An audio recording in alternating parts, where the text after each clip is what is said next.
Hey, my fellow YouTubers. It's been a really long time since I did a video. Oh my gosh, I think the last one I did was when I was doing some memories. But I thought I would do another one, remembering the old shows they used to give on Family Channel. Well, Family Channel was the Canadian version of Disney Channel. And it's not like what it used to be anymore. But I can recall all the good shows they used to give on Family Channel when I was a little girl going into my teen years. So, here I go. One of the shows I used to watch on Family was Disney's Recess. Oh, yeah, that was a really good show. And Pepper Ann, that was also a classic. What else? Oh, yeah, The Weekenders. Lizzie McGuire, Kim Possible, That's So Raven, all the good shows that used to give on Family. But now it's not so great anymore. I mean, I remember watching the old shows when I was in my teen years. Well, you know, Shake It Up was okay, and Wizards of Waverly Place, Hannah Montana was okay too. Yeah. So, I guess you could say like I was glad that I got to watch the good shows growing up, even the kid shows too. So I'll include the kid shows like Sesame Street. Well, it still gives. What else? Miss Spider, Sunny Patch Friends, Franklin. Well, the 2D Franklin, not the 3D one. Well, by 2D, like I meant the pencil animated version. Babar, the Berenstain Bears. Uh, I I was so glad that I got to grow up watching those old shows. Oh, let's not forget Timothy Goes to School. That was also a good show. Yeah. I wonder what other shows I'm missing. Oh, I do know that they made Aladdin a TV show and The Little Mermaid. Okay, hear me out. Like, there's this one episode when Ariel was forced to be in an arranged marriage. Yeah, it was that episode, and they were going to play the sea games. I don't know, kind of like the sea version of the Olympics. So there was that part when she says, "I'm too young to get married," and I'm thinking to myself, and I was saying that to my mom, and I'm like, "How are you too young to get married? You got married to Prince Eric when you were 16 years old, so you were still technically a teenager." But then my mom said to me that the show had nothing to do with the movie. It was about her adventures and her life before she became human and before she married Eric. So, yeah. And Ursula was in some episodes, and I'm also thinking to myself, wait, didn't Ursula die?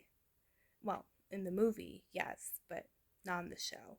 Now I started to understand that it was more, about her life before she became human. So I started to understand that later on.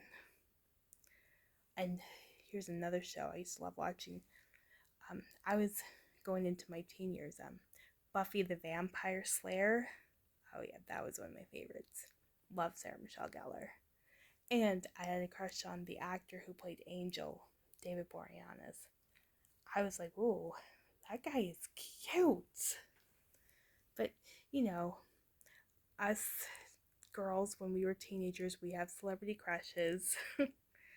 And I know it's not just us girls when we were teenagers. I know there's some boys that had celebrity crushes on actresses. So it goes both ways. Yeah. So yeah, Buffy the Vampire Slayer was good. I'll do a review on that another time. What else? Oh yeah, I remember back then I was obsessed with Kim Possible. I would refuse to miss an episode.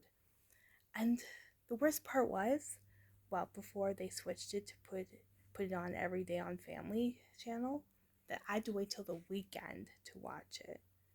But then I was glad that they put it on from Monday to Friday, including the weekends.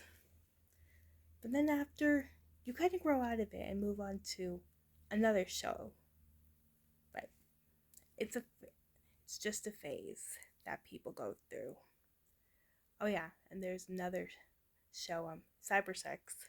A lot of people don't know what that show is or was, but for some of you that did know who Cybersex was, it was a Canadian anime show. So it's about like a cyber woman who fights bad guys, and she has a brother who's in the body of a panther. I know, it's a little confusing, but you tend to understand it. So during the day, like she disguises herself as a male teacher. I get it, that's a superhero thing. And then at night she fights bad guys. Yeah. And let's not forget Sailor Moon. That was also one of my favorite shows. And I gotta tell you, some of the episodes made me cry. And I don't usually cry at movies or TV shows, but there's like a certain episode that made me cry, but I'm gonna try to explain without crying. So, it was one of the last episodes of Sailor Moon when Rini, who is also Sailor Mini Moon, she was saying goodbye to a friend, Helios, who is also Pegasus. And once they were saying goodbye, she was like, Pegasus, don't go. And then Helios is like, I'll forever be in your dreams. And then she's like, oh, you can't go yet. I didn't get a chance to tell you my dreams. And I want to know more about yours too. And then Serena, who is Sailor Moon, says, you'll see him again. And she goes, yes, I know. But from now on, I think I'll dream about him. It's not just the scene that made me cry, it's the music. Like whenever they play like the sad music, I just want to cry. Oh god, I think I'm gonna cry talking about it now, but don't worry, I'm strong. But I gotta tell you, some of those episodes with that piece of music made me cry. And I cried when her mother died, Sailor Moon's mother. Yeah,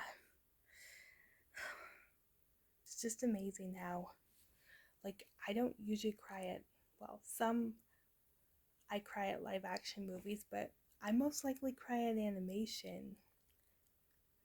I know it's weird, but I guess they show more emotion. So, yeah. So, anyway. And, yeah. And don't get me wrong, when I was a little girl, around 2 or 3 years old, I used to love watching Barney and Friends. Then I grew out of it. Yeah. And I gotta tell you, when I Love You can be very catchy. The song, I mean. I mean the song. Yeah. And let's not forget the Flintstones.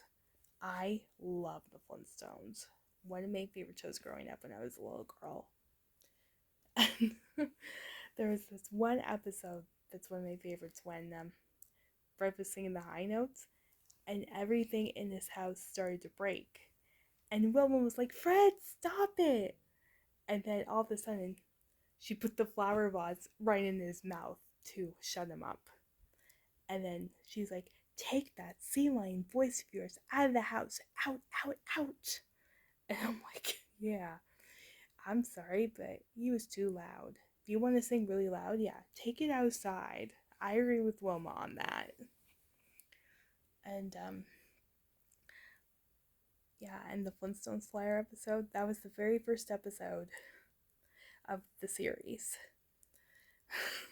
That one was pretty funny too. when the men were trying to get away from the wives, I remember Wilma was like, "Come back, you cowards!" And then Betty was like, "Wilma, they're getting away."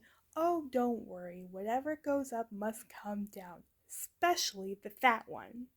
She was talking about Fred. FYI. Yeah. Oh my god. That show was a classic. And let's not forget Scooby Doo when it first started. And I like the live action movie too, which I will do a review on Scooby Doo on both the Hanna-Barbera version and the live action version another time. Yeah. There was another episode of the Flintstones when they had Pebbles. And I never saw Fred that nervous. And usually it's more the women, well, the pregnant women who are more nervous because they go through the labor. The men just, support the wives. Well, you know what I mean. I was just talking about the episode when Fred was really nervous about Wilma and the baby. That's when Pebbles was born. Oh, that was one of the most beautiful moments ever. And who can forget Bam Bam? What a legend. And I thought they would look so cute together. And FYI, well, they had their own TV show, the Pebbles and Bam Bam show. I never watched it. But there was a movie, I Yabba Dabba Doo, when Pebbles and Bam Bam get married, which I thought was really cute. And when they had twins. Yeah, it was cute. Yeah. And I remember the one when it was Pebbles' first birthday, when they had dancing girls. Hey. Let me explain that episode. That caterer that Fred went to, he mixed up the parties.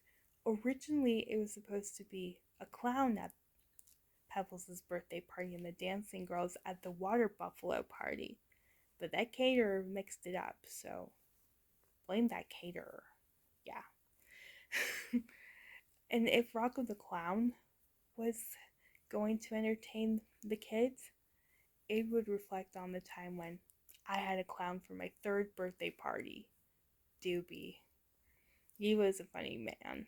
Well, funny clown. Yeah. But I gotta tell you, that was one funny episode when Barney was dancing with the dancing girls, and then Betty started to get all mad, and he's like, "Oh, I'm just trying to get them out," and I'm like, "No, Barney, you were dancing with the girls." Yeah. So that was a good episode. Oh, there was a Cinderella version of the Flintstones when Fred was not invited to his boss's party and he got upset. So he dreamed about a fairy godmother. And I'm like, "Oh, this I gotta see." But I don't understand how it was all real towards the end. I would say that it was more of a coincidence that he got the raise. Yeah, but I'm not gonna dwell on it. Anyhow, and there was one when in the Flintstones when that's Fred and Barney had to sleep overnight in the haunted house. But of course, it all ended up to be a joke when originally he thought he was gonna get money, but it was all a joke. Kind of like the movie House on Haunted Hill. Yeah. I can go on and on about the Flintstones, but I don't want to keep boring you guys. Well, anyhow, I thought the Jetsons were okay, but they weren't really my favorite. But it's funny how, the technology they used in the show, and it's funny how we're all living in the Jetsons in the real world.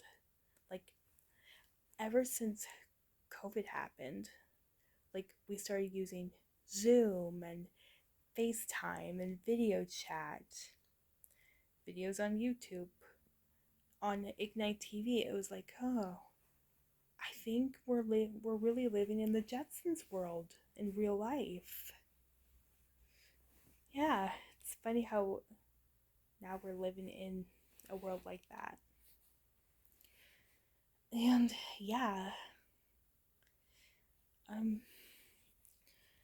and how about Yogi Bear?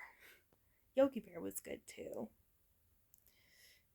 Yeah, I miss those old shows that us kids used to watch when we were growing up.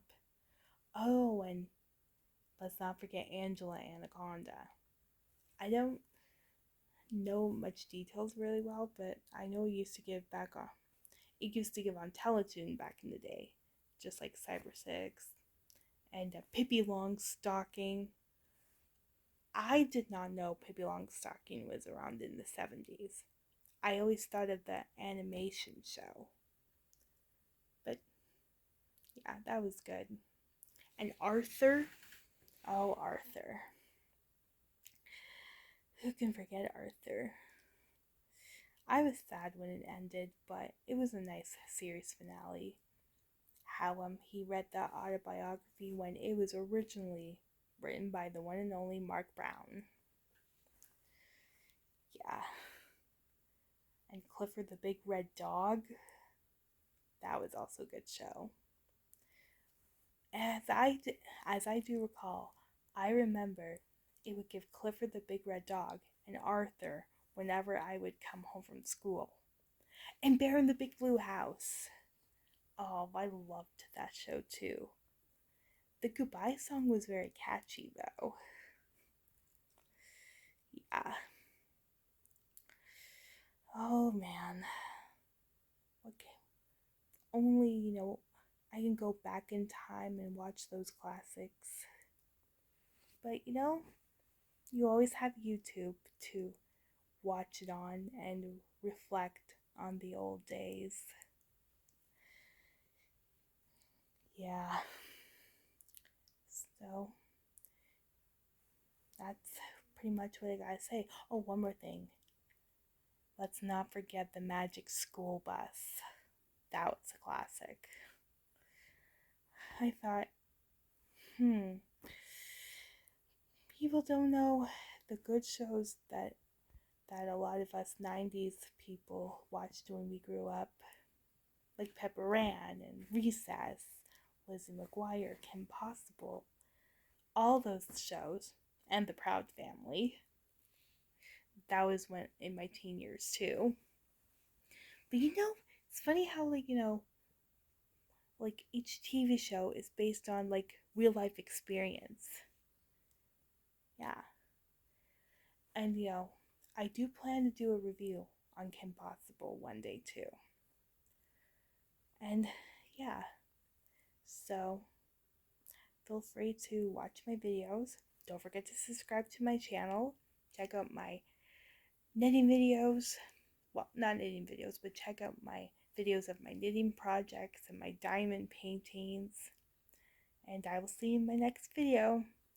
Toodles!